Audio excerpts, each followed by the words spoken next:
You're listening to the Hidden Killers podcast with Tony Brueski, featuring attorney, guest, and former felony prosecutor Eric Faddis. Oh, Diddy, bad boy for life. Yeah, and maybe locked up for life as well. We'll have to see how that all plays out. Innocent until proven guilty. As of our recording, no charges against Diddy, but that may change at any moment. Joining me to discuss, former prosecutor and defense attorney Eric Faddis, the latest, at least as of our recording. It seems every week there's new things that are popping up, so who knows, there'll be more about by the time someone sees this, are from Vibe magazine, editor Danyel Smith, back in 1997, going way back, talking about threats that she's going to end up dead in the back of a trunk from Diddy, and then going as far as stealing a server from Vibe magazine, because they want to make sure that the best image of Diddy comes out on that cover. You know, just normal music industry stuff. I guess maybe it kind of was at that point in time. What's your thoughts on these new allegations, and how do you think this is, if at all, is going to affect the case and the investigation into the sex trafficking charges and such against him?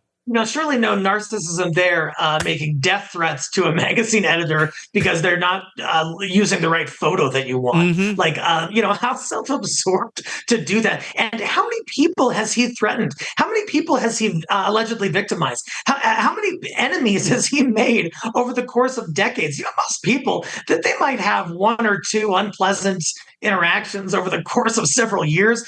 We've got people coming out of the woodwork left and right. It's at least over 10 people alleging that he's engaged in misconduct. And it just doesn't stop. I mean, clearly he lived a life of feeling fairly untouchable, considering they literally walked into Vibe and took a server. I mean, in 1997, that's a big thing. It's not, today you can fit it in a credenza or something, or in your back room.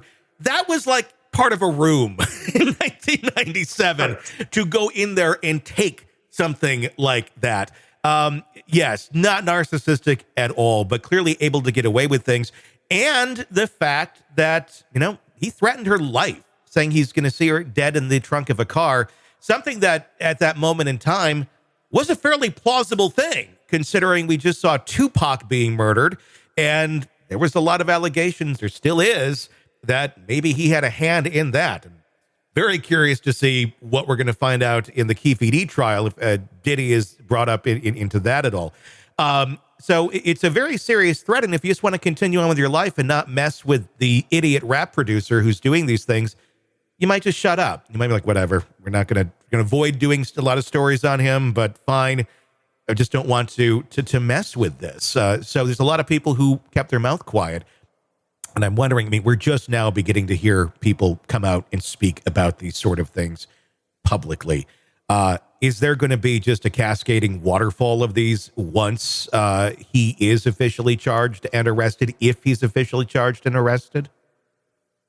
No, I think so. I think that that will sort of give empowerment to folks to come forward, to show that, hey, if you make a claim and it's substantiated, that you could at least have the opportunity for justice. You could be heard. And I think that folks were probably intimidated before, probably disinclined for a number of reasons to come forward. But now if charges are brought, it sort of legitimizes the victim outcry process for folks and may encourage more folks to come forward. It's really, these are folks who've been brave enough to come forward while he is free as of this moment. And yes, I think that's going to very much change the dynamics, because it takes a lot of the power away from him. It's not that he's not going to have his goons out there, if there still are any left. But I think that number is dropping by the day. Yeah, no, I think so too, and he is on his heels now. It's not the same Diddy who was allegedly involved in holding people off of balconies and threatening people's lives and physically assaulting women and what have you. And he's this powerful monster. I think he is much more meek at this point. Much more his resources have diminished without question. His support has diminished, and so he is less of a scary, ominous figure to come out against now. I was kind of surprised to see that he's, at least last week, is in Italy. traveling abroad, seeing the sights, maybe before prison. The fact that he went international traveling, I know there's nothing, nobody says he can't do that right now, but the fact that he is, isn't that, I would imagine to be quite a flight risk at that moment in time. Do you think that there are authorities watching him around Italy as he goes and has pizza and pasta at the Italian Olive Gardens? Yeah, I mean, the international travel is surely a red flag, and that's a potential risk of slow playing these charges. You know, the federal raids of his homes happened months ago, and it wouldn't be uncommon to bring a charge shortly after a raid. Now, here they're going the grand jury process, takes some time, but there's a risk that someone with his power and resources could abscond and could just go to some place from which it's hard to extradite someone back to the U.S. Yeah, I mean, that's what I was wondering right away. I'm like, there's these horrible, horrible charges against him, or not against him, but they're investigating if they do end up being true. He's out of the country, apparently kind of going wherever he feels like at this moment in time. Who's to say he doesn't just completely disappear and we never hear from Diddy again? I mean, he'd be a hard man to hide, but even, in countries that do have the lesser chances of being extradited from, he would still be recognized unless, literally just really plays it low for the rest of his life somewhere. Well, that, Tony, or there's, there's at least rumors of people who tried to disappear, who had money, and who changed their appearance, who got plastic surgery, who literally turned into a different person.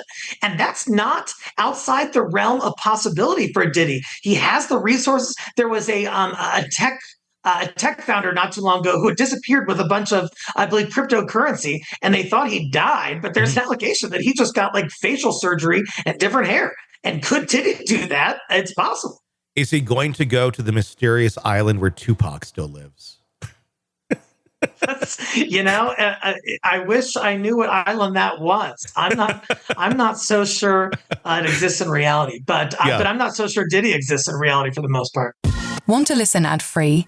Want advanced access to all of our interviews before anyone else?